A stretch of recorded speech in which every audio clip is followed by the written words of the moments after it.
नमस्कार, आप देख रहे हैं हल्ला बोल। आपके साथ मैं हूं अंजना ओम कश्यप। पश्चिम बंगाल के चुनावों के बाद पूरे देश की नजर अब टिक गई है उत्तर प्रदेश पर, क्योंकि अब कुछ महीनों का वक्त है जिसके बाद उत्तर प्रदेश में महाभारत, जहां योगी आदित्यनाथ की कुर्सी पर निशाना किस किस ने टिकाया है, इसी का पूरा किस्सा है आज हल्ला बोल में। क्योंकि हम आपको दिखाएंगे कि योगी आदित्यनाथ ने असदुद्दीन ओवैसी के किस चैलेंज को स्वीकार कर लिया है। हम आपको यह दिखाएंगे कि असदुद्दीन ओवैसी की नजर ओवैसी की कुर्सी पर आखिर क्यों है। सीधा कह रहे हैं मुख्यमंत्री नहीं बनने देंगे। जवाब दिया है योगी आदित्यनाथ ने। पहले ये रिपोर्ट देखिए, फिर चर्चा की शुरुआत करेंगे। इंशाअल्लाह दोबारा योगी को उत्तर प्रदेश का मुख्यमंत्री नहीं बनने देंगे, नहीं बनने देंगे। उन्होंने कहा नहीं आने देंगे तो बीजेपी इस बात को कहेगी कि बीजेपी 2022 में आकर के रहेगी। अंदर की बात बताया है साक्षी महाराज। सारे विरोधी एक साथ मिल जाए तो भी भाजपा ही 300 से ज्यादा सीट जीत करके सरकार में। बैरिस्टर असदुद्दीन ओवैसी ने योगी की ओर चट चुनौती फेंकी तो आदित्यनाथ ने भी उसे पट स्वीकार कर लिया। देश के सबसे बड़े सूबे उत्तर प्रदेश में विधानसभा चुनाव अभी कम से कम 7 से 8 महीने दूर हैं, लेकिन उसकी स्क्रिप्ट अभी से लिखी जानी शुरू हो गई है। पूरी कहानी कुछ यूं है।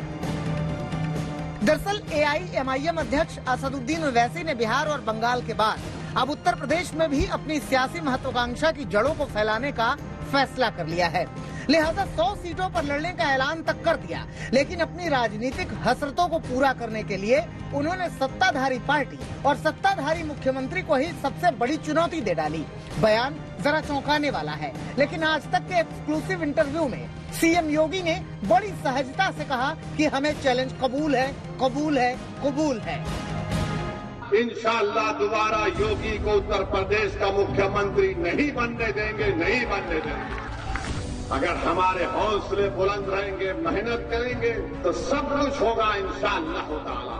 मगर हमारी कोशिश यही है कि दोबारा उत्तर प्रदेश में बीजेपी की सरकार ना बने। बड़े नेता हैं, देश के अंदर प्रचार करते हैं, उन्हें एक समुदाय विशेष का विशेष समर्थन प्राप्त है।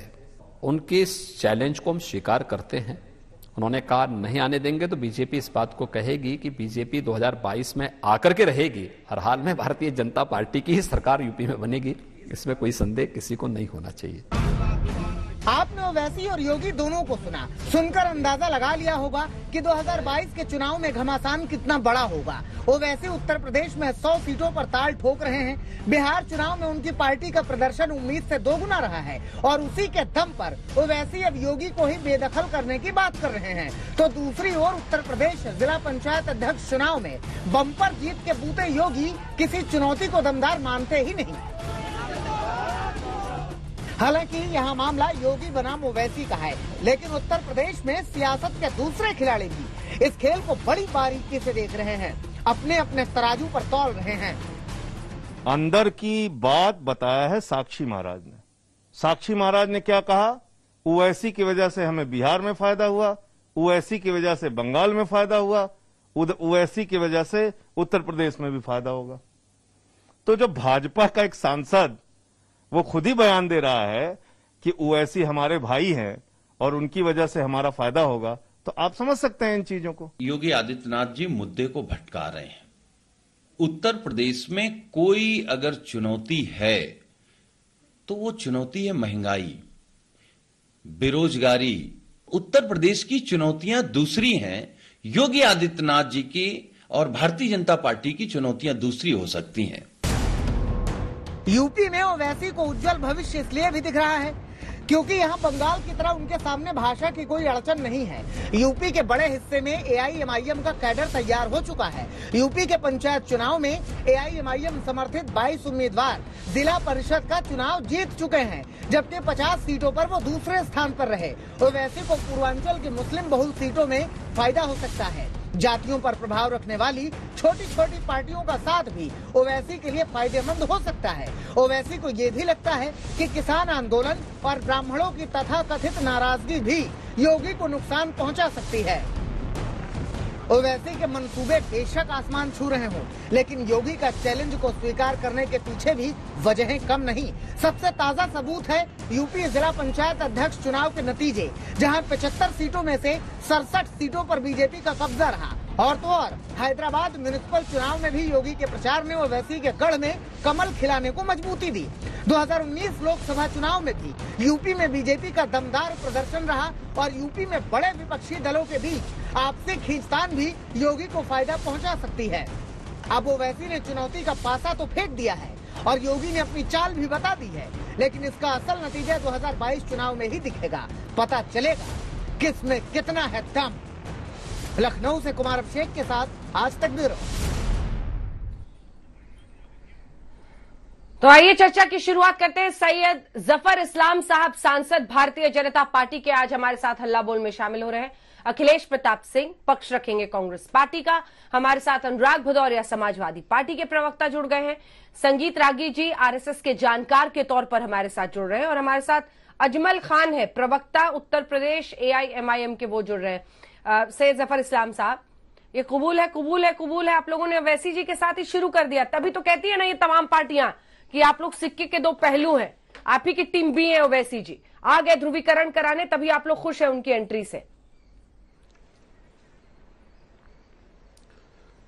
देखिए, ओवैसी जी इलेक्शन लड़ते हैं नहीं लड़ते हैं, कहां लड़ते हैं, 100 सीट पे लड़ते हैं, 500 सीट पे लड़ते हैं, पूरे देश में लड़ते हैं, प्रदेश में लड़ते हैं, ये उनका फैसला है। उसको क्या मेरे मना करने से या कहने से वो लड़ सकते हैं या मेरे मना करने से वो रुक सकते हैं?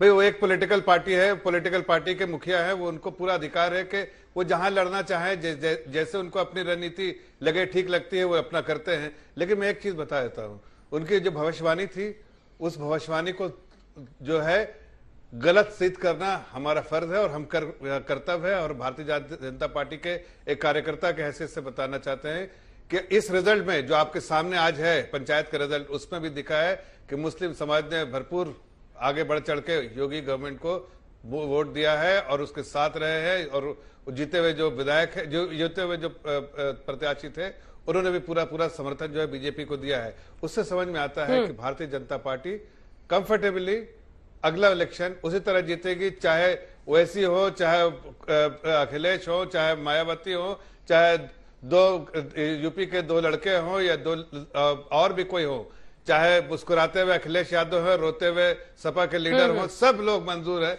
सरकार भारतीय जनता पार्टी की आएगी। अंजना जी, ये आप सबके गिरह में बांध लिया सबने। ठीक है सर, आप अजमल खान अच्छा है कि आप इसको समझ लीजिए। सांसद महोदय को आपने सुन लिया, ठीक है,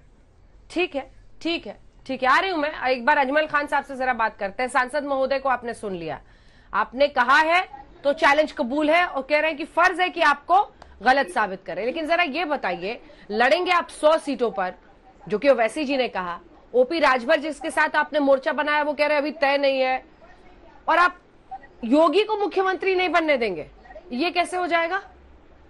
किसको तोड़ेंगे, मोड़ेंगे, जोड़ेंगे? जितने लोगों को जोड़ पाए हैं अभी तक जोड़ लिया, 8-10 लोग हो गए ना, उनको हमने जोड़ लिया है। और हमने एक बात कही, उस मोर्चे में लगभग 100 सीटों पर हम तैयारी कर रहे हैं, 100 सीटों पर इलेक्शन लड़ने की हम तैयारी कर रहे हैं। 403 सीटें हैं। ऐसा तो है नहीं कि हमारा पहला गठबंधन है। योगी जी जो सरकार चला रहे हैं वो भी गठबंधन की सरकार चला रहे हैं। और हमारे लायक दोस्त सांसद महोदय जो बात कह रहे हैं पंचायत चुनाव के हवाले से अभी जो हुए हैं जिलाध्यक्षों के, तो ये जरा यूपी का इतिहास देख लें। जो सरकारें रही उन्होंने पंचायत चुनाव में यही हाल किया, और उसके बाद वो कैसे सरकारों से बाहर हुई वो भी देख लें। मैं तो एक बात कहना चाहता हूँ, योगी जी को अजमल साहब एक सेकंड आपको टोक रही हूँ। आप ही से सवाल है, आपको चिमटे से भी समाजवादी पार्टी, कांग्रेस या बीएसपी छूने को तैयार नहीं है, फिर 100 सीटों पर लड़ते हुए आप योगी को कैसे रोकेंगे? ये जरा समझाइए पहले, फिर बीजेपी को ललकारिएगा। ये लोग तो चिमटे से भी छूने को तैयार नहीं है। AIMIM भाई देखिए, हिंदुस्तान है, हिंदुस्तान के संविधान ने भी अनटचेबिलिटी की बात करी है, बैकवर्डनेस की बात करी है। तो जितने बहुत अच्छे लोग हैं वो हमें चिमटे से नहीं छूना चाहते, कोई बात नहीं। हमारे संविधान ने बताया है कि चीजों को कैसे दूर करना है। हमें इससे कोई परहेज नहीं कि हमें कौन छूता है कौन नहीं छूता। हमें ये देखना है कि हमें क्या करना है, समझिए। तो हमें जो करा है वो हम करने जा रहे हैं। उसके तौर तरीके जो अभी तक सामने आए वो हमने आपको बता दिए। जो आगे आएंगे आप पूछेंगे तो उसको भी बता देंगे। लेकिन चलिए ठीक है, अभी से आप ललकार रहे हैं। अखिलेश जी आपके पास एक बार आते हुए कह रहे योगी जी को सीएम नहीं बनने देंगे, और कांग्रेस से ज्यादा लगता है कि इन लोगों की ललकार में दम दिख रहा है इस वक्त। जी जी, आप लोगों को जरूर दिखेगा, क्योंकि ये दोनों लोग एक ही सिक्के के पहलू हैं, एक दूसरे के पूरक हैं, एक दूसरे के लिए काम करते हैं, और वो जो करते हैं जो माहौल बनाने के लिए, उसके बाद उन्हीं पे आपका डिबेट चालू हो जाता है। उनकी चुनौती योगी जी स्वीकार कर लेंगे, जिनका कोई योगदान या कोई वजूद नहीं है। लेकिन उत्तर प्रदेश में जो पार्टियां हैं जो कह रही हैं आदरणीय योगी जी, क्या हुआ रोजगार का जो आपने कहा था, क्या हुआ जो किसानों का आपने मुफ्त इंटरेस्ट फ्री लोन देने को कहा था, क्या हुआ किसानों के भुगतान का, क्या हुआ दारू माफियाओं का, क्या हुआ भू माफियाओं का, क्या हुआ रेत माफियाओं का, क्या हुआ दुराचार का, क्या हुआ बच्चों के ऊपर अत्याचार का, क्या हुआ नौकरियां जो इम्तहान दिए उसमें भ्रष्टाचार और नौकरियां मांगने वाले बच्चों पर लाठीचार्ज का, क्या हुआ राम जन्मभूमि के चंदे के खाने का, उनकी जमीन पर दलाली करने का। अरे भाई 5 साल सरकार चला, शिक्षा से लगाए तमाम जो आपके कुकर्म है, जिसको हम लोग चैलेंज कर रहे हैं कि आप उस पर आइए, बहस करिए, बात करिए, बताइए, वो नहीं स्वीकारेंगे। कबूल है कबूल है कबूल है, आपके क्या वो कबूल कर लेंगे क्योंकि उनको सूट कर रहा है, उनको सूट कर रहा है। थोड़ा धीरज अखिलेश जी, उत्तर प्रदेश में आपकी क्या हैसियत है 70 सालों बाद? अपने बारे में, अपनी पार्टी के बारे में बताइए ना। अरे अपनी पार्टी के बारे में बताइए, मैं तो अपनी पार्टी के बारे में बात कर रहा हूँ, अपनी पार्टी के बारे में बताइए। आप गुणगान गा रहे हैं अभी भी दूसरी पार्टियों के बारे में, अपनी पार्टी के बारे में हम भी कर सकते हैं। आपके समझना जी, कांग्रेस हम भी कर सकते हैं, कर देंगे, हम कर देंगे। इनके भी डिबेट को इसी तरह डिरेल कर देंगे और इसी तरह शोर मचा रहे हैं। ध्यान से सुनिए आपका अरे क्या बात करो ना, क्या 5-10 उपलब्धियां बताओ ना यूपी की, बताओ ना उपलब्धि बताओ। मैं चुनौती देता हूं, पूरी कैबिनेट लेके आ जाओ, अकेला मैं बैठूंगा, आप अपने प्रदेश की सरकार की उपलब्धि गिनाइए, अभी गिनाइए, मैं प्रूफ के साथ, सबूत के साथ आपको उपलब्धियों का जवाब दूंगा। 4.5 चुनौती देता हूं, चलिए सुनाइए, शुरू करिए। अरे मैं कह रहा हूं शुरू करिए, मैं चुनौती दे रहा हूं। मैं आपसे बोल रहा हूं कि मैं पूरी चुनौती दूंगा, मैं पूरी चुनौती दूंगा। लेकिन ये बताइए, ये बताइए कि आप कांग्रेस पार्टी के बारे में क्यों नहीं बात कर रहे हैं? कांग्रेस पार्टी के बारे में आपको जब मौका मिलता है दूसरी पार्टियों के बारे में बात करते हैं, अपनी पार्टी कर रहे हो, अपनी पार्टी के बारे में बताइए भैया, क्या पार्टी का क्या प्लान है वहाँ, क्या करेंगे? अपने आप को बड़े ज्ञान समझते हो, सत्ता में, अरे भाई इस तरह बहस नहीं होती। सत्ता में तुम बैठे हो, जवाब तुमसे होगा जनाब, हम विपक्ष में नहीं हैं, हम चैलेंज कर रहे हैं, आपको चैलेंज स्वीकारना तो स्वीकारो, वरना पता है कुछ नहीं उपलब्धि किया, रास्ता पकड़ लो। एक नहीं गिना पाओगे तो चैलेंज स्वीकारने वाला। तुम्हारी उत्तर प्रदेश की सरकार, उत्तर प्रदेश की पूरी सरकार कैबिनेट सहित 5 उपलब्धियां गिनाओ, मैं 5 की पोल खोल कर रखूंगा। अभी गिनाओ, अभी गिनाओ, इसी वक्त गिनाओ, वरना बात छोड़ के घर जाओ। अभी गिनाओ वरना बात छोड़ के घर जाओ। हाँ चलो गिनाओ। अच्छा मैं जरा सवाल करता हूँ, अभी गिनाओ वरना घर छोड़ के बात छोड़ के घर जाओ। ये देखिए जना जी, अरे कोई औकात नहीं है इन लोगों की। अगर वो वैसी न हो तो ये लोग बहस नहीं कर सकते हैं। अरे सुन लीजिए, औकात और औकात के बारे में बात करेंगे। मैं उपलब्धियां 1000 उपलब्धियां बनाऊंगा। मैं ये बताइए, गिनाओ जनाब, देखिए हम तो 10 मिनट से कह रहे हैं, गिनाओ, एक उपलब्धि गिनाओ, हम प्रूफ के साथ, सबूत के साथ जवाब ले लेते हैं, जवाब ले लेते हैं, एक साथ जवाब दीजिएगा। जरा अनुराग भदौरिया जी बोल रहे थे, ठीक है अखिलेश, 2-4 अरे रास्ता पकड़वाइए इनको, वैसी से बहस करें। इनकी कोई उपलब्धि होती तो अभी तक बताए होते, चेहरा लटक। ठीक है, जवाब दे दीजिए, जनता के बीच में जवाब दे दीजिए, जवाब दीजिए। ठीक है, जवाब होता तो अभी तक दे दिए होते। जवाब ये क्या देंगे? इनकी पूरी यूपी की कैबिनेट नहीं दे सकती। उपलब्धियां पहले अरे भाई जवाब दो, एक पहला काम गिनाओ, अरे चुप तो रहो, पहला काम गिनाओ, बताओ, दूसरा गिनाओ, तीसरा गिनाओ, पहला काम पकड़ लो भला। सुन तो लीजिए, हाँ बताओ, पहला काम बताओ। ये आदमी है कि पैजामा बताओ, सुनो तो सुनो। अरे मैं पूछ रहा हूँ जनाब, सुन तो लीजिए, मैं तो शराफत से बात कर रहा हूँ। बोलिए जनाब, बोलिए। हाँ तो आप सुन तो लीजिए, अरे जवाब सुनिए, बाकी बारी बारी से जवाब सुनिए। अखिलेश जी, अखिलेश जी जवाब सुनिए, एक बार जवाब सुनिए, एक बार जवाब सुनिए प्लीज। देखिए, लॉ एंड ऑर्डर सुन लीजिए। लॉ एंड ऑर्डर, कौन सा लॉ एंड ऑर्डर सबसे खराब उत्तर प्रदेश का था। कंट्रोल हुआ वहाँ गुंडागर्दी जिस तरह की थी, जिसके साथ आपने हाथ मिलाया, लॉ एंड ऑर्डर खत्म। अब जो है लॉ एंड ऑर्डर का सिचुएशन बेहतर हो गया है।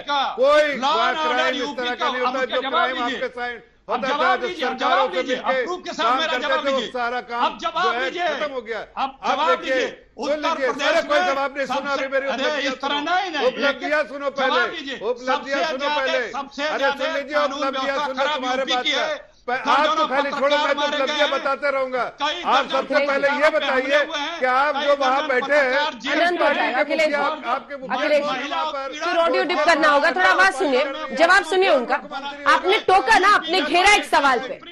मिस्टर अखिलेश प्रताप सिंह, आपने घेरा, अन्य लोगों को भी डिबेट में लाना है मुझे, प्लीज प्लीज। सैयद जफर इस्लाम जवाब दीजिए, दिखाइए उनको, अनुराग भदौरिया और संगीत रागी के साथ दिखाइए सैयद जफर इस्लाम, सैयद जफर इस्लाम को अनुराग भदौरिया और संगीत रागी के साथ दिखाइए। सैयद जफर इस्लाम जवाब दीजिए, उपलब्धि बताइए और नंबर्स के साथ, फैक्ट्स के साथ। सिर्फ मैं देखिए अखिलेश, हाँ नंबर के साथ, जितने बड़े बड़े एक्सप्रेस वे बने हैं, जितने बड़े बड़े एक्सप्रेस बने हैं, एक्सप्रेस वे बने हैं, जितनी रोड बनी है, रूरल इंफ्रास्ट्रक्चर डेवलप हुआ है। अरे रूरल इंफ्रास्ट्रक्चर डेवलप, एक भी एक्सप्रेस वे नहीं बनी है, नाम गिनाइए। मैं सारे नाम गिना रहा हूँ अभी आपको, सारे नाम गिना रहा हूँ। अरे क्यों बेचैन क्यों हो रहे हो आप? बेचैन क्यों हो रहे पहले बताओ, बेचैन क्यों हो रहे? पूरे देश में नंबर 2 पे है। आप जरा देख लीजिए, ईज ऑफ डूइंग बिजनेस में नंबर 2 पे सारे स्टेटों में सबसे ज्यादा जो है। अनुराग भदौरिया मैं बताना चाहता हूँ कि अपने ओवैसी और योगी की इस लड़ाई में मैं लौट रही हूँ, मैं आपसे जवाब लूंगी, क्योंकि ये देखिए ऐसा नहीं है कि एक सेकंड मैं लौट रही हूँ। योगी और ओवैसी की इस लड़ाई में अखिलेश कैसे दम दिखाएंगे, ये सवाल है। और कई बार तो ऐसा लगता है कि अगर 100 सीटें, ज्यादा सीटों पर ये मोर्चा लड़ेगा तो ये तो सो कॉल जो सेक्युलर वोट है उसको तोड़ेगा ना, योगी का राह आसान बनेगा। भदौरिया साहब, आप ही लोगों का वोट खिसकेगा। देखिए अंजना जी, मुझे लगता है कि योगी जी को चैलेंज स्वीकार करना चाहिए था जनता की समस्याओं का। देखिए उनकी मानसिकता की सोच देखिए, जनता की समस्या का चैलेंज नहीं स्वीकार रहे हैं, इधर उधर का चैलेंज स्वीकार रहे हैं। जनता यहाँ करा रही उसके बारे में चैलेंज स्वीकारिए ना। कोरोना से लोगों की मौत हुई, चैलेंज स्वीकारिए। यहाँ लोग किसान धरने पे बैठे, उनकी मौतें हो रही है, चैलेंज स्वीकारिए। महंगाई उत्तर प्रदेश में कमर तोड़े हुए लोग आत्महत्या कर रहे, चैलेंज स्वीकारिए। यहाँ बेरोजगार आत्महत्या कर रहे, चैलेंज स्वीकारिए। महिलाओं पे अत्याचार बढ़ रहा है, चैलेंज स्वीकारिए ना। यहाँ पे लगातार हर गांव में, हर शहरों में जहरीली शराब पीने से लोगों की मौतें हो रही है, चैलेंज स्वीकारिए ना। देखिए कितना चैलेंज स्वीकारते हैं। यहाँ भूमाफिया पैदा हो गया, चैलेंज स्वीकारिए ना। वो चैलेंज नहीं स्वीकारेंगे आप, उस चैलेंज से आपको कोई लेने देने नहीं है। आप सिर्फ मुद्दों की राजनीति नहीं करना चाहते हो, असली मुद्दों से ध्यान भटकाने का चैलेंज स्वीकार करते हो। और भारतीय जनता पार्टी के प्रवक्ता यहाँ बैठे हैं, ये एक्सप्रेस वे तो छोड़ो, किसी रोड का नाम नहीं बता पाएंगे। एक्सप्रेस तो छोड़ दीजिए, बहुत दूर हो गई। हॉस्पिटल इन्होंने बनाने की बात की, हॉस्पिटल तो छोड़ो, ये डिस्पेंसरी नहीं बता पाएंगे कौन सी डिस्पेंसरी बनाई। इन्होंने बोला था हम आएंगे 10 विश्व स्तरीय यूनिवर्सिटी बनाएंगे, यूनिवर्सिटी तो छोड़ो, ये प्राइमरी स्कूल नहीं बता पाएंगे कहीं प्राइमरी स्कूल भी बनाया है। ये वो लोग हैं जो जुमलेबाजी पे जीते हैं। ना इनको एक्सप्रेस वे का नाम पता होगा, ना इनको हॉस्पिटल का नाम पता होगा, ना यूनिवर्सिटी का नाम पता होगा। इसलिए मैं कहता हूं इन्होंने कुछ नहीं किया है, सिर्फ जुमलेबाजी की है। जुमलेबाजी के अलावा कुछ नहीं किया। उत्तर प्रदेश के 4.5 साल से अगर इन्होंने काम किया होता तो अंजना जी डंके की चोट पे एक सांस में काम गिना रहे होते, जैसे समाजवादी गिनाते हैं, जैसे मैं गिना दूंगा। एक्सप्रेस वे हमने आगरा वाला बनाया, मेट्रो हमने बनाई, 1090 हमने बनाया, मेरा सुरक्षा गृह 100 डायल हमने बनाया, समाजवादी पेंशन हमने दी, रिवर फ्रंट हमने बनाया, यहाँ पे स्टेडियम हमने बनाए, चाहे हॉस्पिटल्स हमने बनाए, चाहे जौनपुर का हॉस्पिटल हो, चाहे आजमगढ़ का हो, चाहे अयोध्या का हो, चाहे लखीमपुर का हो, चाहे सीतापुर का हो, चाहे बदायूं का हो, चाहे सैफई का हो, चाहे लखनऊ का कैंसर हॉस्पिटल हो। आप बताओ कितने काम गिना दें। हर जिले को हमने 4 लाइन से जोड़ा है। आपने क्या किया? हर गांव को हमने लोहिया ग्राम आवास या जनेश्वर मिश्रा आवास के माध्यम से उसका मॉडिफिकेशन किया है। आपने क्या किया प्रभु? एक काम नहीं गिना पा रहे हो, तब से आय कर रहे हो, जीभ लटक जाती है आपकी। जैसे काम बोलो, काम लगते ही आपकी जीभ बंद हो जाती है और हकलाने शुरू कर देती है भारतीय जनता पार्टी के प्रवक्ता। हकलाना बंद तब होगा जब आपने काम किया होगा। काम नहीं करते इसलिए आप हकलाते हो, और ऐसे हकलाने की वजह से आपका झूठ पकड़ में आता है। जनता सुन रही है आपको, आने वाले 2022 के चुनाव में आपको सही रास्ते पे भेज देगी, जहां आपकी सही जगह है, शांति से बैठना है, वहीं आपको बैठा देगी। क्योंकि जवाब सुनते हैं। एक बार संगीत रागी का एक कमेंट हो जाए। संगीत रागी, ठीक है, मैं लौट रही हूँ। संगीत रागी, कुछ ही देर पहले असदुद्दीन ओवैसी ने ट्वीट करके भी जो उनका ट्विस्ट होता है वो दिया है। उत्तर प्रदेश के 19% आबादी वाले मुसलमानों का एक भी जिला अध्यक्ष नहीं है। मंसूबा बंद तरीके में हमें सियासी, माशी और समाजी तौर पर दूसरे दर्जे का शहरी बना दिया गया है। उत्तर प्रदेश की एक सियासी पार्टी खुद को भाजपा का सबसे प्रमुख विपक्षी दल बताती है। जिला पंचायत के चुनाव में उनके 800 सदस्यों ने जीत दर्ज की थी, लेकिन अध्यक्ष के चुनाव में मात्र 5 अध्यक्ष। उनका इशारा साफ समाजवादी पार्टी की तरफ है। अब देखिए ये पूरी तस्वीर जिसमें 19% मुस्लिम्स और कैसे वोट बैंक और ओपी राजभर के साथ उनका मिलना भी साफ बताता है। जब वो 5 साल 5 सीएम का फॉर्मूला दे रहे हैं तो वो जातीय प्लस धर्म का गठबंधन एक बनाने की कोशिश कर रहे हैं, वो साफ दिख रहा है। असर होगा इसका? मुझे नहीं लगता है कि इन सब चीजों का कोई असर होने जा रहा है वहां की चुनावी राजनीति में। आप जरा याद कीजिए 2001 का पंचायती राज इलेक्शन का जिला परिषद का चुनाव जो था, वहां का रिजल्ट कैसा आया था। जिला परिषद के चुनावों में एक जो सोशल कोएलिशन था उसका उभार अपने आप में ये बताता था कि आने वाले दिनों में लालू प्रसाद यादव की सत्ता वहां से खत्म हो जाएगी। जो अभी चुनाव आया है उसमें आप देखेंगे, चाहे वो बुंदेलखंड का इलाका हो, चाहे वो अवध का इलाका हो, चाहे वो पश्चिमी उत्तर प्रदेश का जहाँ पर सबकी नजर थी, सभी जगह भारतीय जनता पार्टी ने विजय प्राप्त की है। और यदि ट्रायंगुलर यदि कॉन्टेस्ट होता भी है उत्तर प्रदेश में, तब भी भारतीय जनता पार्टी को इससे बेहतर होगा। यदि देखिए एक चीज तो तय मानिए कि यदि माइनॉरिटी के बारे में सोचना शुरू करेगा तो मेजोरिटी के बारे में सोचना शुरू करेगा। यदि आप मुसलमान के नाम पर गोलबंद होंगे तो हिंदू के नाम पर गोलबंद नहीं होगा। ये तो ऐसा नहीं हो सकता। अरे इसी को काउंटर करने के लिए तो उन्होंने मोर्चा नहीं एक सेकंड काउंटर क्वेश्चन है मिस्टर रागी। इसी को काउंटर करने के लिए वो महाराष्ट्र में अंबेडकर के साथ अलायंस करते हैं क्योंकि वो दलित मुस्लिम कॉम्बिनेशन चाहते हैं। ये जो आप सोच रहे हैं कि काउंटर पोलराइजेशन होगा, अगर एक सेकंड मेरा सवाल तो पूरा सुनिए। अगर वो सोचते हैं कि मुस्लिम पोलराइजेशन होगा और आप कहते हैं काउंटर होगा, इसी के लिए तो उन्होंने ओपी राजभर के साथ ये अलायंस किया है ना, जिसमें वो कह रहे हैं कि 1 साल मुस्लिम नेता सीएम रहेगा, फिर राजभर समाज का रहेगा, फिर पटेल समाज का रहेगा। तो वो भी एक जातीय समीकरण, ये तो हिंदू में से ही वो एक अलग दलित मुस्लिम कॉम्बिनेशन इस देश में देख रहे हैं। मेरा सवाल तो ये है आपसे, सिंपल पूछती हूँ, जवाब स्ट्रेट दीजिएगा। 19% मुस्लिम्स क्या समाजवादी पार्टी को पूरी तरह से छोड़ देंगे? क्या वो इस मोर्चे की तरफ ओवैसी के चेहरे पर जाएंगे? देखिए ये तो कहना बड़ा मुश्किल है कि 19% जो मुस्लिम समाज है वो उत्तर प्रदेश का वो सारा का सारा समाजवादी पार्टी को छोड़ देगा। लेकिन इसमें कोई दो राय नहीं है कि यदि ओवैसी उत्तर प्रदेश की राजनीति में आते हैं तो वहां पर पोलराइजेशन जरूर होगा, इससे कोई इनकार नहीं कर सकता है। लेकिन दूसरे सवाल जो आप कह रहे थे, जो विमर्श फायदा सैयद जफर इस्लाम वाली पार्टी को होगा। 10 सेकंड मुझे समय दीजिए, 10 सेकंड। देखिए जब पश्चिम बंगाल की राजनीति में आए थे तभी यही बात की जा रही थी कि भारतीय जनता पार्टी को सपोर्ट करने के लिए ओवैसी आ रहे हैं। लेकिन आपने देखा कि वहां पर ओवैसी की कुछ भी नहीं चली, उनके सोशल कोएलिशन बिल्कुल ही वर्क नहीं वहां पर किए और भारतीय जनता पार्टी अकेले लड़ती हुई वहां पर दिखाई दी। इसलिए ये कहना कि ओवैसी के आ जाने से और वो यदि राजभर और बाकी जो हिंदू समाज की जो जातियां हैं उनके साथ वो एक उनके नेताओं के साथ वो आ रहे हैं, समाज उनके साथ जाएगा ये तय करना बहुत मुश्किल है। मुझे नहीं लगता है समाज है। एक अंतिम बात कर रहा हूँ कि अखिलेश जी ने बहुत चुनौती दी। मुझे लगता है कि एक 10 साल का पहलवान यदि 80 केजी के पहलवान के साथ जो है वो चुनौती के लिए उसे लोग ललकारे तो 80 किलो के पहलवान का ये वाजिब नैतिक अधिकार बनता है कि उससे नहीं टकराए क्योंकि उसकी मृत्यु हो जाएगी। उत्तर प्रदेश की राजनीति में ऐसा लगा था कि प्रियंका गांधी वाड्रा के आने से पता नहीं कौन सा ऐसा बवंडर हो जाएगा। हमने देखा है कि माँ, बेटे और पुत्र तीनों के आने के बावजूद भी उत्तर प्रदेश की राजनीति में कोई बहुत बड़ा परिवर्तन नहीं आया। श्रीमती सोनिया गांधी वाड्रा जो है वहां पर कोई अपने सफलता का इतिहास नहीं खड़ा कर गई। आप अमेठी और बरेली तक लूज कर जा रहे हैं। पश्चिमी उत्तर प्रदेश में आपने बहुत बड़ा अभियान चलाया था, वहां पर भी लूज कर जा रहे हैं। एक और बात कर देना चाहता हूँ, 4 लाख करोड़ का पूंजी निवेश उत्तर प्रदेश के अंदर हुआ है।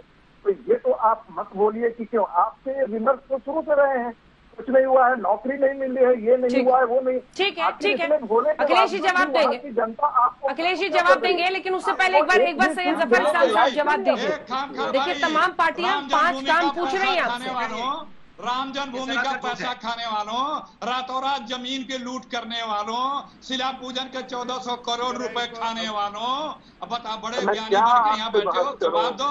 राफेल का पैसा खा गए, फ्रांस में जांच बैठ गई, फ्रांस की पुलिस किसी दिन आ जाएगी यहाँ पे, जवाब सुन लीजिए, नैतिकता की बात कर रहे हो, जवाब सुन लीजिए।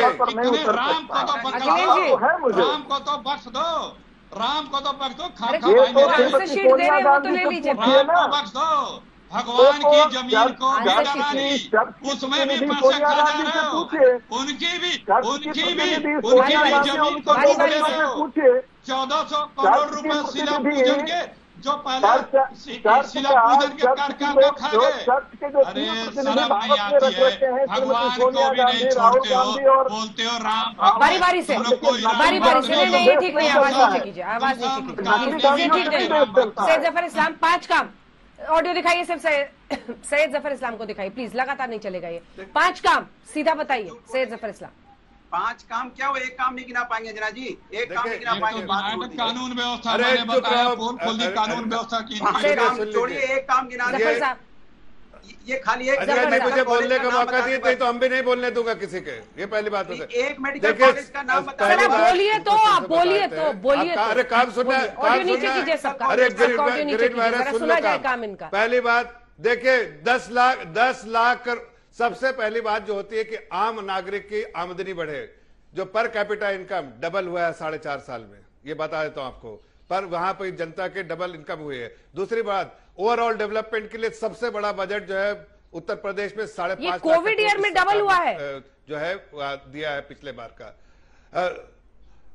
पूरे यस, अभी आपका पूरे 4 साल का आंकड़ा उठा के देखिए, डबल है पर कैपिटा इनकम अंजना जी। दूसरी बात, आप पूरे प्रदेश से उठा के देखिए, जो ओवरऑल इंफ्रास्ट्रक्चर डेवलपमेंट के लिए सबसे बड़ा एलोकेशन यहां पर हुआ है। आप देखिए यहाँ पर गंगा एक्सप्रेस देखिए, आप गोरखपुर एक्सप्रेस देखिए, आप देखिए आजमगढ़ एक्सप्रेस देखिए, ऐसे बहुत सारे एक्सप्रेसवे जो हमने बनाए हैं। और खास करके खाली गंगा एक्सप्रेस के बारे में बताएं तो वो 36,000 करोड़ का है। आप देखिए हमारा जो जीएसडीपी है वो पूरे इसमें किस तेजी से आगे बढ़ा है, पूरे हिंदुस्तान के सभी स्टेटों में वो आपने सामने आंकड़े सामने हैं। इनके कांग्रेस और जरा समाजवादी पार्टी के टाइम में जो सरकार थी उनके आंकड़े से मिला लीजिए। आप देखिए ओवरऑल जो है यहाँ पर जो बजट है वो बजट का साइज 10 लाख से करके होके 21 लाख करोड़ हो गया है 5 सालों में। ये कैसी, ये अचीवमेंट नहीं है? आप किसकी बात कर रही है? सारे जो आंकड़े आपको बता रहे हैं उससे किसका फायदा है? उससे एक आम नागरिक का फायदा है, एक देश के लोगों का फायदा है, जो प्रदेश के रहने वाले लोगों का फायदा है। वहां पर सुन लीजिए, वहां पर सारे पुलिस स्टेशन में जो गुंडागर्दी के साथ। अब आपके पास भदौरिया साहब आते हुए वो तो कह रहे हैं कि 5 काम उन्होंने गिरा दिए हैं, कह रहे बम्पर काम किए और जीत भी बम्पर होगी। अंजना जी आप बता दीजिए, आपको याद होंगे, आपको याद नहीं होंगे अंजना जी 5 काम कौन से उन्होंने बताए? मैं आपको बता दीजिए, आप ही बता दीजिए उन्होंने कौन से 5 काम बनाए। किसी को नहीं याद है। वो बोल गए ओवरऑल विकास क्या है। ओवरऑल विकास कौन सा होता है आज तक किसी को नहीं पता है। विकास पूछा था, हॉस्पिटल बता दीजिए, यूनिवर्सिटीज बता दीजिए, रोड बता दीजिए, रोजगार बता दीजिए, तो ओवरऑल विकास है, मतलब कुछ नहीं किया है। दूसरा, इनके दूसरे साथी कह रहे थे, आरएसएस कह रहे थे 4 लाख करोड़ का इन्वेस्टमेंट हुआ है। 4 लाख करोड़ का इन्वेस्टमेंट कहाँ हुआ भाई? किधर हुआ? जरा दिखा दो, कहाँ इंडस्ट्री लग गई, कौन सी बाउंड्री कहीं पे वीडियो है तो दिखा दीजिए।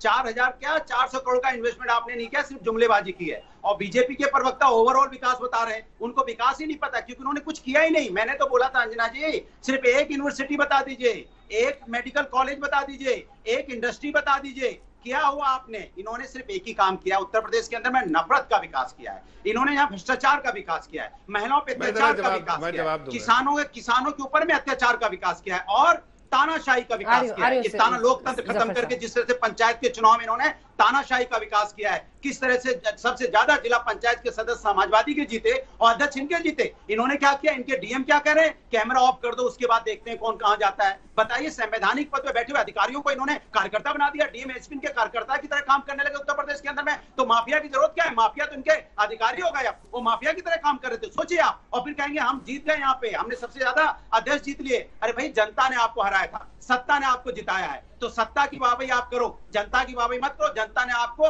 बुरी तरह हराया था और वहां हराया था जहां पे आप दम भरते हो। तानाशाही का आपने, ठीक है, झंडा गाड़ा है, ठीक है, जवाब सुने। वो कह रहे हैं तानाशाही का झंडा गाड़ा है, तानाशाही का झंडा। जवाब देने दीजिए ना, इनकी पोल में जफर साहब बोलो। जफर साहब का मैं बोलूं, जफर साहब, ठीक है, इसके बाद आप ही के पास आऊंगी, पूरी पोल खोलिएगा, रुक जाइए। देखिए, तानाशाही की सरकार इनकी होती होगी, उस वक्त इन्होंने सरकारी निजाम को अपने हिसाब से इस्तेमाल किया था, लेकिन आज सरकारी निजाम गरीब आदमी के लिए है। और इनको बता दे, बार बार स्कूल और कॉलेज की बात कर रहे हैं, जरा आपने नहीं, प्रेरणा और कायाकल्प और जो बाकी 21 जो वेलफेयर स्कीम, अरे सुन तो लो बीच में, अरे ग्रीन वायरस सुन तो लो पहले, जो मैं बोल रहा हूँ सुन तो लो, मैं इसके जवाब दे रहा हूँ। जवाब आप बीच में बोलेंगे तो मैं जवाब, अरे सुन तो लो। अभी मैं तो सिर्फ, आप बोल रहे हैं कि गरीब वहां जॉब नहीं मिली, 4 लाख लोगों, 4 लाख यूथ को, 4 लाख यूथ को जॉब दिया है। प्रेरणा की नहीं कहा, प्रेरणा और कायाकल्प स्कीम के अंतर्गत हमने वहाँ 1,35,000 स्कूल के 1,35,000 स्कूल वहाँ पर जो आपने खंडर छोड़ा था, स्कूल को हमने फिर से वहाँ पर स्थापित किया है। वहाँ जो है जिस तरह से एजुकेशन देना चाहिए वही उस तरह से एजुकेशन दे रहे हैं। लेकिन आप लोगों ने वहां पर, अरे आप क्या मेडिकल कॉलेज तुम बताओ ना, क्या मेडिकल कॉलेज क्या? हमने तो सारे मेडिकल कॉलेज जिस हालत में था सबको ठीक करके रखा है। हमने हर डिस्ट्रिक्ट में जहां मेडिकल, उत्तर प्रदेश के हर डिस्ट्रिक्ट में मेडिकल कॉलेज बनाया, उत्तर प्रदेश के हर डिस्ट्रिक्ट में मेडिकल कॉलेज, जहां नहीं था वहां मेडिकल कॉलेज स्थापित किया है। चाहे वो कोई मेडिकल कॉलेज हो, चाहे वो कोई प्रदेश हो, कोई डिस्ट्रिक्ट हो, सब जगह हमने किया। आज जाके देखिए हमारे स्कीम को, हमने 4 लाख यूथ को जॉब दिया है, हमने 4 लाख यूथ को जॉब दिया है, हमने सबसे ज्यादा एमएसपी में फसलें कर दी है। अरे आप दोनों की आवाज नहीं आ रही भाई। प्रधानमंत्री किसानों की 700 किसानों की मौत होगी, किसान के लिए आपने क्या किया? या तो इनको चुप कराने वापस नहीं करना। देखिए हमने अखिलेश जी नहीं बोला, अब हम नहीं इनको हमारे समय में ही बोल रहे, तो अब मैं नहीं बोलने दूंगा। मेरी आवाज सुनिए, मैंने मेरी आवाज सुनिए। देखिए अंजना जी, मेरा जवाब हो गया भाई, आपकी हो गया, मैं जरा आपका मैंने कहा 4 लाख, अरे सुन लीजिए, 4 लाख लोग यूथ को आपने नौकरियां दी हैं। हमने देखे पिछले 4 साल में हमने हर लोगों के लिए काम किया है, लेकिन इन लोगों ने किसके लिए काम किया? अरे झूठ क्या, आप मुस्लिम समाज का वोट लूटना चाहते हैं? सुन लीजिए, आप मुस्लिम समाज के बारे में बात करते हो। आप देखिए मुरादाबाद डिस्ट्रिक्ट में जाके देखिए, वहां पर प्रधानमंत्री आवास योजना के अंतर्गत 22,000 घरों को दिया गया। अभी सिर्फ नहीं, आप लोग बार बार मुस्लिम के एक भाई वोट का बात करते हैं। 22,000 घर दिया गया है, उसमें से 17,000 मुसलमानों को दिया गया है।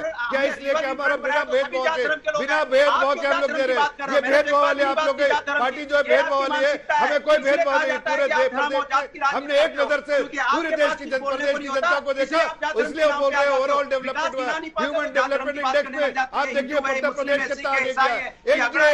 आवाज नीचे कीजिए, उत्तर प्रदेश कितना आगे गया है, ये आप देख लीजिए। की बात करते हैं हम, हिंदुस्तान के विकास की बात करते हैं। अरे सीएमईआई का डेटा बार बार इन लोग कोट करते हैं, मैं सीएमईआई का डेटा कोट कर रहा हूँ।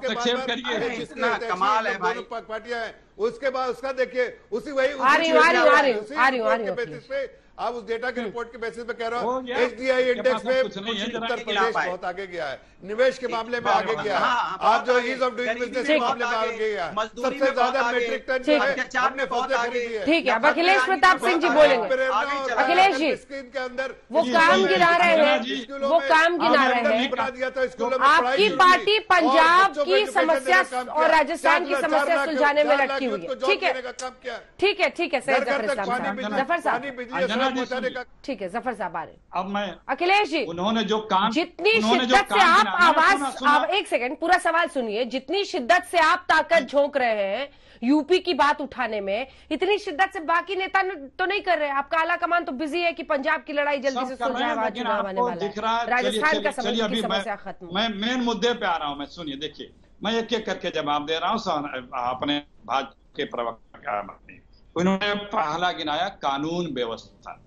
अंजना जी, दुनिया की पहली सरकार है उत्तर प्रदेश की जिसने 20,000 दुर्दांत खूंखार अपराधियों पर से मुकदमे वापस लिए, जिसमें इनके नेतृत्व से लेकर के नीचे तक लोग हैं, और जिसमें बलात्कार, दुराचार, हत्या, डकैती, इस तरह के मुकदमे हैं। यह है इनकी कानून व्यवस्था। इनके विधायक देवमणि त्रिपाठी सुल्तानपुर से चिट्ठी लिखते हैं कि 20 जो खुखार गैंगस्टर हैं यूपी के, इन पे कब कार्रवाई होगी। दो साल पहले चिट्ठी लिखते हैं। यह है कानून व्यवस्था। दूसरा इन्होंने गिनाया इंफ्रास्ट्रक्चर। 2-3 सड़कों का नाम गिनाया, पूरी सड़क का नाम भी नहीं जानते हैं। गंगा बोला, गोरखपुर बोला, आदमपुर। ये देखिए, ये मैंने RTI लगाया था, जो सड़कें बनाती है संस्था, जो बड़ी वाली सड़कें बना रही है उत्तर प्रदेश की, जिसको बोलते हैं यूपीडा, उसने स्वयं बताया। और ये सारी सड़कें बैंक से लोन लेके हैं, प्रदेश सरकार के बजट से नहीं है। उसने जवाब में खुद बताया, कहिएगा तो मैं सब पढ़ दूंगा, कि 6 पार्ट है, किसी में 8 पार्ट है, किसी में 5 पार्ट है। अभी तक आधा, किसी में 2/3 ही काम हुए हैं। जो काम 2.5 साल में हो जाने थे, 4.5 साल में अभी तक वो काम पूरे नहीं हुए हैं। ये है। इसके अलावा अभी इन्होंने एक नहीं गिनाया, वो भी मैंने पूछा था, वो भी मेरे पास है, जो मिलिट्री डिफेंस कॉरिडोर का हालात क्या है। उसमें भी कुछ 100 करोड़ रुपए का अभी तक काम हुआ है, इन्वेस्टमेंट आया है। तो ये जो बड़े तीसरा इनके ज्ञान का सुनिए। इन्होंने कहा कि 10 लाख करोड़ का यूपी का बजट 21 लाख करोड़ हो गया। अरे भाई, आपको यूपी का बजट ही नहीं पता। 4.25 लाख करोड़ रुपया यूपी का बजट है इस साल, टोटल बजट। आप बताते हो गया। आपके पास कोई उपलब्धि नहीं है। मेडिकल कॉलेज का उनके जवाब में पिछले 5 सालों में, पिछले 5 साल का हमने नंबर दिया आपको। बीच में ना बोलिए, एक किस चीज का 5 साल का, ये आपके सड़कों का बता दिया। RTI के साथ है, RTI का है, आपको बता दें, हर सड़क की इंफ्रास्ट्रक्चर प्रोजेक्ट जो है वो पैचेस में ही होता है। एक साथ पूरा एक साथ पूरा नहीं होता है। एक साथ पूरा नहीं होता है। एक साथ पूरा नहीं होता है। वो एक स्टेज को होता है। अगर एक स्टेज होता है, जिसमें कौन सा गलत बात है? एक स्टेज के एक साथ पूरा होता है रोड। नहीं, इंफ्रास्ट्रक्चर नहीं। मैं आपसे पूछ रहा हूँ ना, मैं आपसे पूछ रहा हूँ, आपसे अखिलेश जी, आप अखिलेश जी, आपसे पूछ रहा हूँ कि क्या अगर पूर्वांचल एक्सप्रेस बन रहा है तो क्या पूर्वांचल एक्सप्रेस एक स्टेज पे बनता है? क्या उसमें छोटे छोटे स्टेशन होते हैं, छोटे छोटे 50 करोड़ का, 50 किलोमीटर का, 70 किलोमीटर। एक कंपनी को एक कंपनी कौन कर सकती है? इतनी बड़ी कंपनी है जो पूरा पूर्वांचल एक्सप्रेस या पूरा गंगा एक्सप्रेस कर रहे हैं। इसलिए पैकेज के एक पैकेज होता है, 4 पैकेज होता है, 8 पैकेज होता है, ताकि जितनी बड़ी कंपनी हिंदुस्तान में, उसके बैलेंस शीट के हिसाब से वो प्रोजेक्ट दिए जाते हैं, ताकि एक कंपनी एक साथ पूरे सबको एक ही कंपनी को नहीं दिया जा सके। अलग अलग कंपनी को देते हैं। ये तो इंफ्रास्ट्रक्चर हर जगह। पीसीआर वाले को क्यों याद करने लगे आप? सर, अपना कांग्रेस का पीसीआर सोचिए ना कि कैसे चलेगा। आप मीडिया चैनल के पीसीआर तक पहुंच रहे हैं। अरे आप भी तो लगातार बोल रहे थे महाशय, आप भी लगातार बोल रहे थे। सैयद जफर इस्लाम को जवाब देना था 5 कामों का, आप भी लगातार बोल रहे थे। अजमल खान को दिखाइए, सबका ऑडियो हटाइए। ये लगातार बोलने के आज सोच क्या है सभी लोग? यूपी में कुछ करना है नहीं, बस सब आते हैं टीवी पर, नॉन स्टॉप बोलते हैं, नॉन स्टॉप। लोगों को अपना नाम नहीं पता है। नाम लेती हूँ, जिसका नाम लेती हूँ उसका वो जवाब नहीं देता है, दूसरा व्यक्ति शुरू हो जाता है। अजमल खान साहब ये बताइए कि आप लोग जो ये 19% को डायरेक्टली टारगेट करते हैं, 19% के साथ ओवैसी जी ट्वीट करते हैं, ये 19% आपको अभी तक जितने लोग थे वो वोट बैंक के नाम पे आपको यूज करते थे, मैनिपुलेट करते थे, मैं आपका मसीहा आया हूं। ये सांप्रदायिक नहीं है। अगर बीजेपी पर वो ये आरोप लगाते हैं, तो अगर खुद ओवैसी साहब डायरेक्टली 19% मुस्लिम्स को एड्रेस करते हैं और कहते हैं कि अपना मसीहा मुझे समझिए, ये सांप्रदायिक नहीं है। देखिए, दलितों के नेता कांशीराम जी, उन्होंने कहा तिलक तराजू और ये जहर फैलाना नहीं है। सुन लीजिए, उसी का जवाब दे रहा हूँ। अब आपने सवाल पूछ लिया, थोड़ी देर मुझे भी टाइम दीजिए जवाब देने। दलितों के नेता है मसीहा बन के कांसीराम जी, उन्होंने दलितों की बात करते हुए कहा तिलक तराजू और तलवार, इनको मारो जूते चार। इसको सुनने के बाद भी बीजेपी ने बीएसपी से समझौता कर लिया। अभी हमारे समाजवादी पार्टी है, इनकी पहली सरकार, बहुत बड़े समाजवाद के प्रोधा मुलायम सिंह जिनका की पहली सरकार बीजेपी के सपोर्ट से बनी। 70 सालों से मुसलमानों ने मुसलसल कांग्रेस को, समाजवादी को, बीएसपी को, टीएमसी को, लेफ्ट को वोट दिया, कोई दिक्कत नहीं थी। सारे ह्यूमन इंडेक्स आपके सामने है, सारी कमीशंस और कमेटियों की रिपोर्ट आपके सामने। दिक्कत कहाँ पे आ गई? दिक्कत आ गई कि एक मुस्लिम नेता खड़ा हुआ और उसने ये कहना शुरू कर दिया हिंदुस्तान भर में कि भाई हमारे साथ, इस कम्युनिटी के साथ ये चीजें हुई हैं, हम इसको रिड्रेस करना चाहते हैं पॉलिटिकली कॉन्स्टिट्यूशन प्रदत्त अधिकारों के अंदर। सारी कम्युनिज्म हमारे ऊपर आ गई। सच्चर कमेटी को तो हमने नहीं अपॉइंट किया था ना, हमारी गवर्नमेंट नहीं थी। दूसरी बात, कल्याण सिंह जी की गवर्नमेंट बनी यूपी के अंदर पहली बार, हमारी पार्टी तो कहीं नहीं थी ना, ओवैसी जी कहीं थे। दूसरी बार बन गई कल्याण सिंह की गवर्नमेंट, फिर 3 मिनिस्टर बन गए उसी गवर्नमेंट में, हम लोग कहीं नहीं थे। ये तमाम लोग जो कांग्रेस के हैं, समाजवादी के हैं, बीएसपी के हैं, ये क्या कर रहे थे, कैसे रोके? अटल जी की गवर्नमेंट बन गई, हम तो कहीं नहीं थे, अटल जी की गवर्नमेंट बनी। उसके बाद भी जब योगी जी की गवर्नमेंट बनी 2017 में, हम 25 सीटों पर लड़े थे, हमारा कोई नाम ही नहीं ले रहा था, आप भी नाम नहीं ले रही थी। सारे महान काम करने वाले एसपी, बीएसपी, सारे लोग, ये सारे कहाँ थे? क्यों नहीं रोक लिया भाई एबीजी को? क्यों नहीं रोक लिया बीजेपी को सरकार बनाने से?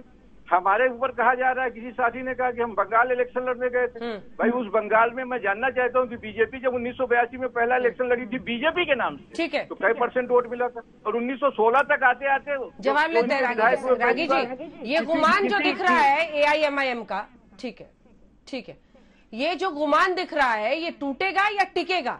क्योंकि वो कह रहे हैं कि आप लोग हमें पहले दिखाते नहीं थे, समाजवादी पार्टी और बीएसपी बीजेपी को क्यों नहीं रोक पाई, लेकिन क्या ये गुमान टिकेगा? ये उत्तर प्रदेश है, यहाँ हैदराबाद वाली पॉलिटिक्स कितनी चल पाएगी? देखिए, जिस प्रकार की राजनीति वो वैसी करते हैं, जिस प्रकार के वो एक्सट्रीमिस्ट भाषा का प्रयोग करते हैं अपने संवाद में, निश्चित तौर पे मुसलमानों का एक बहुत बड़ा वर्ग जो है वो वैसे की तरफ मुड़ेगा, इससे कोई दो राय नहीं है। और ये तो सवाल एक वाजिब सवाल है कि चाहे वो समाजवादी पार्टी हो या कांग्रेस पार्टी हो, मुसलमानों को वोट बैंक की तरह ही उन्होंने रखा है, उनके जन कल्याण के लिए, उनकी सुविधाओं के लिए उन्होंने कोई काम नहीं किया है। लेकिन मैं जो एक गणित का एक सामान्य जो नियम है, मैं उसी की बात कर रहा हूँ। ऐसा कैसे हो सकता है कि आप यदि मुसलमानों का पोलराइजेशन करते हैं और उसमें जब कोई डिवीजन की बात आती है, उससे वोट तो करते हैं, सेकुलर वोट टूट रहा है, कॉमनल वोट टूट रहा है, सेकुलर वो उसको कहते हैं कि सेकुलर वोट में बंटवारा हुआ है, यानी मुसलमानों का वोट तो आपके लिए सेकुलर है। और हिंदू, यदि कोई हिंदू नेता यदि कल जाकर के 2 शंकराचार्य जाकर के खड़े हैं, कोई साध्वी आकर के जाकर के खड़ी हो करके, कोई नेता आकर के कहना शुरू कर दे कि हिंदुओं इस्लाम के खिलाफ खड़े हो, ये जो सत्ता के हिंदुओं को डिवाइड करने की जो चाल है वो खत्म करो और एकजुट होकर के एक साथ वोट करो, नहीं तो उत्तर प्रदेश का वैसे ही इस्लामीकरण होगा जैसे पश्चिम बंगाल के सीमावर्ती जिले हो चुके हैं, जैसे केरला के कुछ जिले हो चुके हैं, जैसे बिहार के बांग्लादेश से सटे हुए बॉर्डर का इस्लामीकरण हो चुका है। यदि इस प्रकार की भाषा कोई भारतीय जनता पार्टी का यदि करता है, तो कल जाकर के आप ही अंजना ओम कश्यप जो है वो आपका एजेंडा चले तो हर जगह हिंदू खतरे में है। देखिए, नहीं, देखिए, मैं नहीं, एक ही समस्या इस देश की, आपकी चले ना रागी साहब आपकी चले ना, अरे प्रभु आपकी चले ना, तो बस एक ही एजेंडा है इस मुल्क का, और वो ये है कि हिंदू खतरे में है, और कोई एजेंडा नहीं। आर्थिक विकास कैसे हो, रोजगार कैसे बढ़े, ये सब कुछ एजेंडा नहीं, बस एक ही चिंता है देश की, मुल्क की, हिंदू खतरे में। मैं नहीं कर सकता अंजना जी, इनके पास नहीं कर सकता, लेकिन आसाम के जो जिले थे वहां पर नैरेटिव क्या था? पश्चिम बंगाल के टीवी राजेश्वर की जो रिपोर्ट थी वो मेरी रिपोर्ट थी थोड़े, वो आईटी की रिपोर्ट थी, और कांग्रेस के जमाने के जो अपॉइंट किए हुए टीवी राजेश्वर थे उनकी रिपोर्ट थी। आपके जो नेपाल से सटे हुए जो पश्चिमी उत्तर प्रदेश के अंदर जो ISIS के नेटवर्क है, वैसे की एंट्री के साथ सैयद जफर इस्लाम साहब, आप लोग इसी बात को हवा देंगे? कि हिंदुओं को बचाना है तो बीजेपी के साथ आना है। ISIS का नेटवर्क इस देश में खड़ा हो, रागी जी और भी लोग बोलेगा। हो गया, आपने तो मुझे बता दिया, मुझे रतौंदी का इलाज कराना है, आप अपने इलाज के बारे में सोचिए, ठीक है। सैयद जफर इस्लाम, अंजना जी, सैयद जफर इस्लाम, मेरे सवाल का अंजना जी देखिए, मैं सिर्फ 10 सेकंड में बात बताना चाहता हूँ। बारी बारी से आप देखिए उत्तर प्रदेश के जवाब दूंगी, प्लीज सिर्फ अपने बारे में बोलिए, सब लोग एक दूसरे को वेलफेयर जितना बोलिए जफर सिर्फ शासन बन जाए तो मैं अंजना जी मैं चैलेंज करता हूं कि जितना वेलफेयर स्कीम है चाहे सेंट्रल गवर्नमेंट का जो स्टेट गवर्नमेंट का, जिस बिना भेदभाव से हमने जमीन पर लेकर गए हैं, चाहे कोई समाज का किसी वर्ग का हो, कोई जीवन उसके पूजा पद्धति कुछ भी हो, उसको अगर सरकारी निजाम में एलिजिबल है तो उसको मिला है। आपको एक छोटा सा एग्जांपल देते हैं, मुरादाबाद कॉन्स्टिट्यूएंसी में आप जाके देखिए, जहां मैं विकास का काम करता हूं, वहां पर आप देखिए अभी जो है प्रधानमंत्री आवास योजना के अंतर्गत 22,000 घर मिले हैं, उसमें से 60% जो है मुस्लिम समाज को मिले हैं। उससे क्या दर्शाता है कि इन लोगों ने मुस्लिम समाज को बिल्कुल एक वोट बैंक की तरह इस्तेमाल किया, और सच्चर कमेटी यही दर्शाता है। हम भेदभाव की राजनीति नहीं करते हैं, विकास की राजनीति करते हैं, और इसीलिए हम सबका विकास लेते हैं, सबका साथ रहते हैं। हम किसी के साथ विश्वासघात नहीं करते, जिन लोगों ने किया है। ठीक है सर, वक्त की कमी है। जफर साहब, अंजना जी, जिस तरह से डीजल पेट्रोल की इसके बाद अखिलेश जी, अंजना जी, जिस तरह से डीजल पेट्रोल की कीमतें बढ़ रही हैं, जिस तरह से महंगाई और बेरोजगारी बढ़ रही है, मुझे तो लगता है पूरा जनमानस खतरे में भारतीय जनता पार्टी की वजह से। पूरा जनमानस आपकी नाकामी की वजह से सभी लोग आत्महत्या करने पे मजबूर है, परेशान है, मुसीबत में जी रहे हैं, चाहे हिंदू हो, मुस्लिम हो, सिख हो, ईसाई हो। आपकी वजह से सभी लोग आत्महत्या करने पे मजबूर है। उत्तर प्रदेश से गुंडागर्दी खत्म कर गई, आप लोग अब कुछ नहीं कर पाएंगे उत्तर प्रदेश। ठीक है, अब आप लोग चुप रहिए, अखिलेश जी की बात होने दीजिए। नहीं, एक दूसरे के साथ मत बोलिए, फिर मुझे ऑडियो नीचे करना पड़ेगा। ना, अब अखिलेश जी बोले। अखिलेश, अंजना जी, विकास तो इतना हुआ है, प्लीज तो ये अंजना जी, विकास तो इतना हुआ है कि जैसे कहा गया था गंगा मैया 3 साल में साफ हो गई, काशी क्योटो बन गया, सबको आवास मिल गया, 100 स्मार्ट सिटी बन गई। यूपी में भी 20 स्मार्ट सिटी बने थे, 10% भी काम नहीं हुआ। पार्लियामेंट ये सब एम्स बनाने थे इनको 5 साल में। जो एम्स इनकी सरकार के पहले स्वीकृत गोरखपुर में हुआ था, वो एम्स भी अभी तक कंप्लीट नहीं हुआ है। जो बीजेपी के आने के पहले यूपीए सरकार में मेडिकल कॉलेज, जिसको रेफरल मेडिकल कॉलेज बोलते हैं, जिसे डिस्ट्रिक्ट हॉस्पिटल को पूरे हिंदुस्तान में 180 डिस्ट्रिक्ट हॉस्पिटल को मेडिकल कॉलेज बनाना था 2022 तक, जिसकी 54 की पहली लाट 2014 में पैसे रिलीज हो गए थे, वो अभी तक यूपी में बनकर तैयार नहीं हुए हैं, और उसके पैसे गायब हो गए हैं। तो हमें इसी के साथ बहस का अंत करना पड़ेगा। आप सभी का बहुत धन्यवाद हमारे साथ चर्चा में शामिल होने के लिए।